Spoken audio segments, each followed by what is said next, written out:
আপনাদের লঙ্কা আর গাজর এঁকে দেখাবো। তার জন্য লঙ্কার মাথা আর ডাঁটিটা হয় সেটা আমি এঁকে নিচ্ছি। এঁকে নেওয়ার পর উপর দিয়ে একটা দাগ টেনে নিচের দিয়ে আর একটা দাগ টেনে লঙ্কার বীজটা আমি জয়েন করে নেব।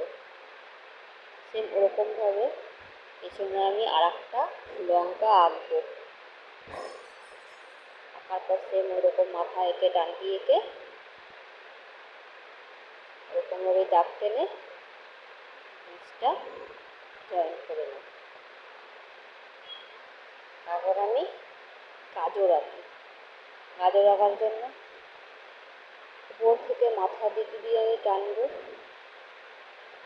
এবং নিচ অবধি, দেখুন সেটা এবার নিচ অবধি টানবো, দুই দিকেই সেভাবে একইভাবে টেনে নিচটা জয়েন করে দেবো।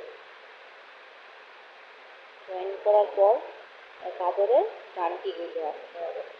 আঁকার জন্য একটা দাগ দিলাম, গোল দিলাম, দাগ থেকে গোল দিলাম। আর গাজরের ভেতরে যে দাগগুলো হয় সেই দাগগুলো আমি দিয়ে দিচ্ছি, গাজরের গায়ে থাকে দাগগুলো। এরপর আমি রং করব। রং করার জন্য আমি ডিপ সবুজ দিলাম, লঙ্কার মাথাটা ডিপ সবুজ আমি রং করলাম,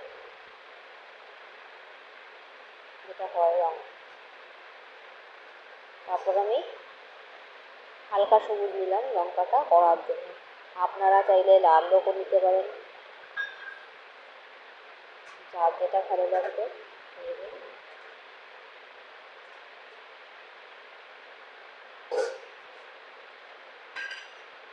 আর গাজরের ডান্টিগুলো আমি সবুজ রং করে দিলাম।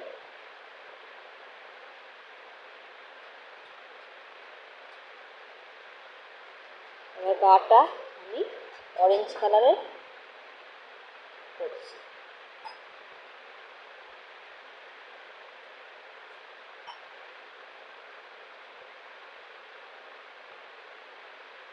ভিডিওটি ভালো লাগলে